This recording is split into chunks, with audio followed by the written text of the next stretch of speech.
মুসলিম শরীফের ভিতরে হাদিস আসছেন, আল্লাহর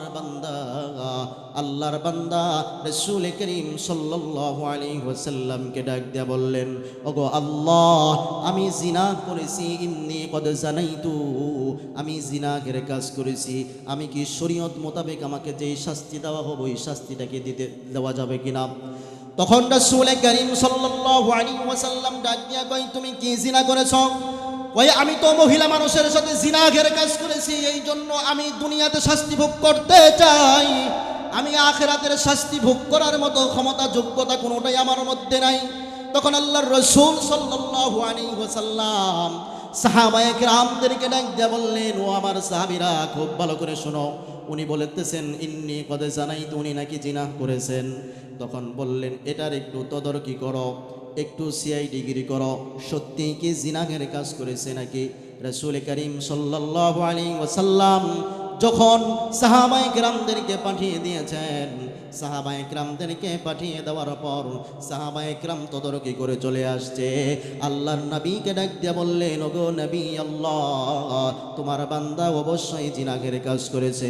বান্দাকে জিজ্ঞাসা করলেন, কি ব্যাপার, তুমি কি বিবাহিত না অবিবাহিত? বান্দা ডাক দিয়া কয়, ওগো নবী আল্লাহ,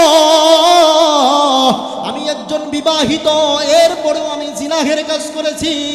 সাহাবায়ে কেরামদেরকে বললেন, ও আমার সাহাবায়ে কেরাম, তাহলে বান্দার কোমর পর্যন্ত মাটি খনন করে ফেলো।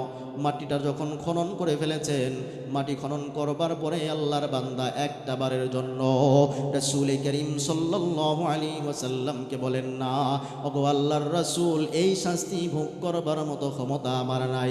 উনি বারবার বলতেছে, ওগো আল্লাহর রাসূল, কখন আমার বিচার করা হবে, তাড়াতাড়ি করে আমার বিচারটা করে ফেলুন, কারণ আমি দুনিয়ার শাস্তি ভোগ করতে রাজি আছি, আখিরাতের শাস্তি ভোগ করবার মতো ক্ষমতা যোগ্যতা আমার নাই। এবার আল্লাহর নবী সাহাবায়ে কেরামদেরকে বললেন, ও সাহাবায়ে কেরাম, আল্লাহর বান্দাকে এই গর্তের ভিতরে দাঁড় করাইয়া দাও। আল্লাহর বান্দাকে যখন মাজা পর্যন্ত মাটি খনন করে আল্লাহর বান্দাকে যখন দাঁড় করাইছে, আল্লাহর বান্দাকে দাঁড় করানোর পরে এবার আল্লাহর বান্দাকে তার শরীরের উপর সাহাবায়ে কেরামদেরকে পাথর নিক্ষেপ করবার জন্য যখন অনুমতি দেওয়া হলো, আল্লাহর বান্দার শরীরের ভিতরে যখন পাথরগুলা এইভাবে নিক্ষেপ যখন শুরু করে দিয়েছে, আল্লাহর বান্দার শরীরটা রক্তে রঞ্জিত হয়ে গেছে। ফিঙ্কি দিয়া যখন এক সাহাবীর শরীরের ভিতরে যখন রক্তটা চলে গেছে, ওই সাহাবীর শরীরের ভিতরে রক্ত যাওয়ার পরে ওই সাহাবী বলতেছে, নাইরে নাফরমানের রক্ত আমার শরীরের ভিতরে আসলো, এখন কি হবে? নবী আল্লাহর নবী ডাক দিয়া কয়, সাহাবী তুমি কি বললা? তখন বলতেছেন, নাফরমানের রক্তটা আমার শরীরের ভিতরে আসছে। আল্লাহর নবী ডাক দিয়া কয়, রে সাহাবী, তুমি কি জানো আল্লাহ রাব্বুল আলামিন আমার কাছে ওহী পাঠাইছে? আল্লাহর নবী তখন বললেন, এই যে আল্লাহর বান্দা নিজের কৃতকর্মের উপর লজ্জিত হইয়া দুনিয়ার বিচারে পাথর খাওয়ার জন্য অগ্রসর হইয়া আল্লাহর বান্দা এই যে মাটি খনন করবার পর আল্লাহর বান্দাকে দাঁড় করে দেওয়া হয়েছে, আল্লাহ তাআলা বান্দাকে এই পরিমাণ কবুল করেছে, বান্দার রক্ত বের হইতে দেরি হয়েছে, আমার আল্লাহ ওই বান্দার নামটা জান্নাতের খাতার ভিতরে লিখতে দেরি করে না। এই জন্য দুনিয়ার মুসলমান খুব ভালো করে বুঝবেন, রব্বুল আলামিনের কাছে তওবা করা লাগবে। তওবাটা এমন তওবা করতে হবে, ওযু করতে গেছেন, মনে করেন ওযু করতে যাই আপনি মুখ ধন নাই, কিন্তু আপনি ওযু শেষ করে ফেলেছেন, এখন আপনারা বলেন মুখ ধোয়া ছাড়া কি ওযু হবে? আরো জোরে কোন ওযু হবে? পাও ধোয়া ছাড়া কি ওযু হবে? হাত ধোয়া ছাড়া কি ওযু হবে? যদি পাও ধোয়া, হাত ধোয়া, মুখ ধোয়া ছাড়া যদি ওযু না হয়, তাহলে গুনাহ যদি না ছেড়ে যদি বান্দা বারবার তওবা করে, ওই তওবা কখনোই আল্লাহর কাছে কবুল হবে না। তওবা করো আল্লাহর কাছে,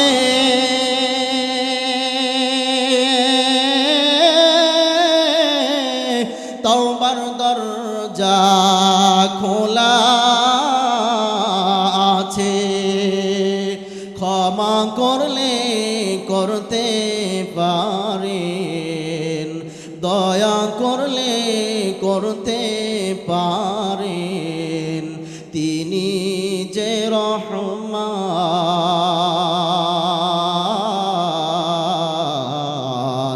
না মানলি ফরমান রে তুই, না মানলি কুরআন, না মানলি ফরমান রে তুই, না মানলি কুরআন।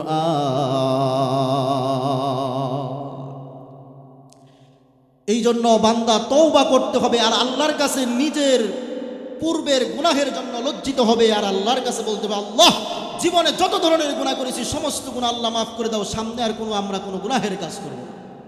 পারবো তো ইনশাআল্লাহ। সিদ্দিক আকবর রাদিয়াল্লাহু তাআলা আনহু যখন এশার নামাজ পড়ে যখন ঘরে চলে যায়, ঘরে চলে যাওয়ার পরে আল্লাহর নবী হঠাৎ করে হিজরতের উদ্দেশ্যে হযরত আবু বকর সিদ্দিক রাদিয়াল্লাহু তাআলা আনহুর বাসায় আসলেন।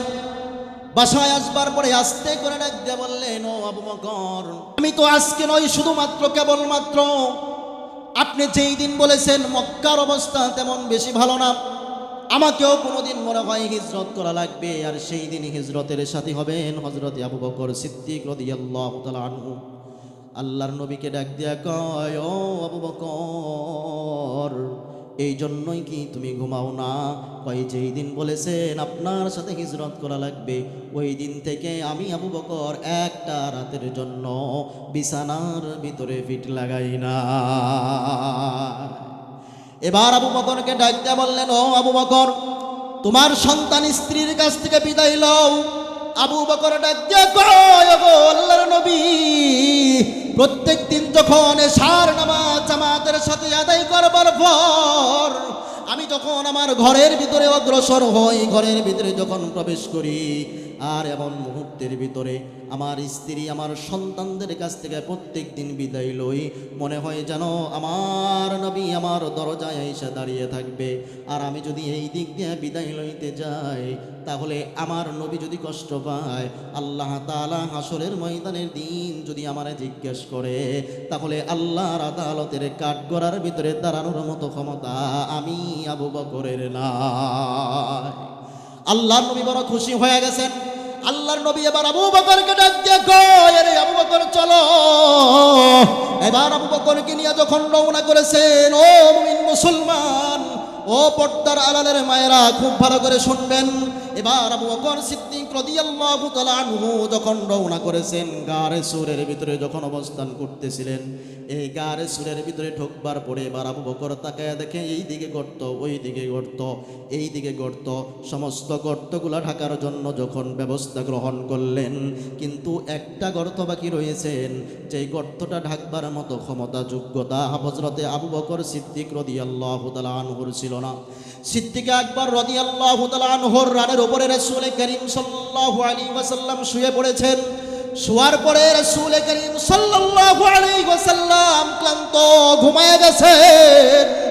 ঘুমিয়ে যাওয়ার পরে এবার সিদ্দিক আকবর যে গর্তটা খালি ছিল ওই গর্তের ভিতরে আরেকটা পা দিয়া যখন বসে আছেন, আল্লাহর নবী ঘুমিয়ে গেছেন।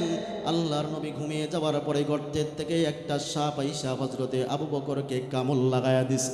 হযরতে আবু বকরকে কামড় লাগানোর পর এবার আবু বকর সিদ্দিক রাদিয়াল্লাহু তাআলা আনহুর চোখ দিয়া টপ টপ টপ টপ করে যখন পানিগুলা গড়ায়া গড়ায়া পড়তেছেন, কিন্তু আল্লাহর নবীর কষ্ট হবে বিদায় তাকেও ডাকেন নাই।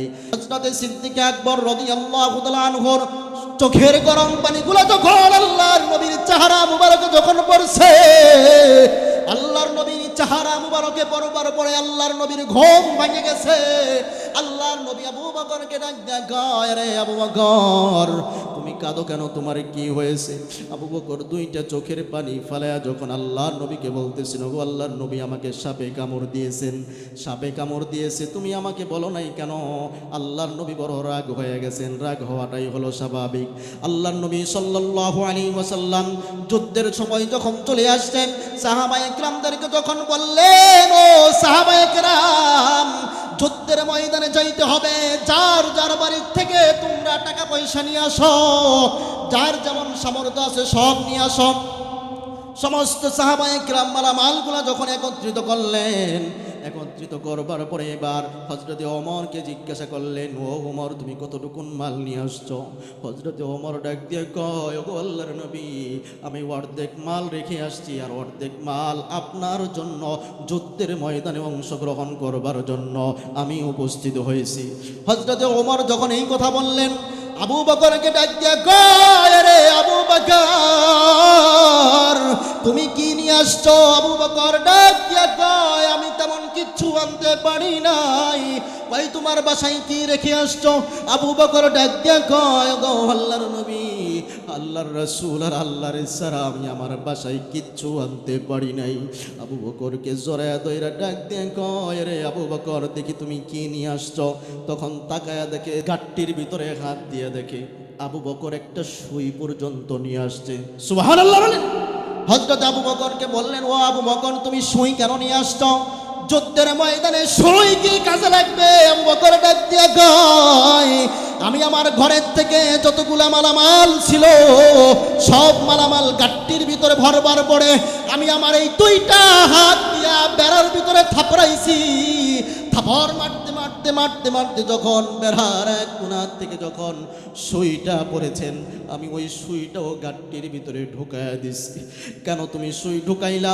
আবু বকর ডাক দিয়া কয়, গো আল্লাহর নবী, আমি এই জন্য সুইটা গাট্টির ভিতরে ঢুকাইছি, আমার ভাইরা যখন যুদ্ধের ময়দানে অংশগ্রহণ করবে, যুদ্ধের ময়দানে যুদ্ধ করতে করতে যায় যদি আমার ভাইদের কারো যদি জামা কাপড় বোতাম পর্যন্ত যদি ছিঁড়ে যায়, আর ওই যুদ্ধের ময়দানের ভিতরে যদি সুইয়ের প্রয়োজন হয়, আর আমি জানো আবু বকর ওই টাইমটাতে যুদ্ধের মানুষদেরকে সহযোগিতা করবার জন্য আমি এই সুইটা যেন দিতে পারি, এই জন্য আমি কুশিয়ারচর মুসলমান ভাইদেরকে বলবো, আবু বকরের সাথী হইতে রাজি আছেন তো ইনশাআল্লাহ?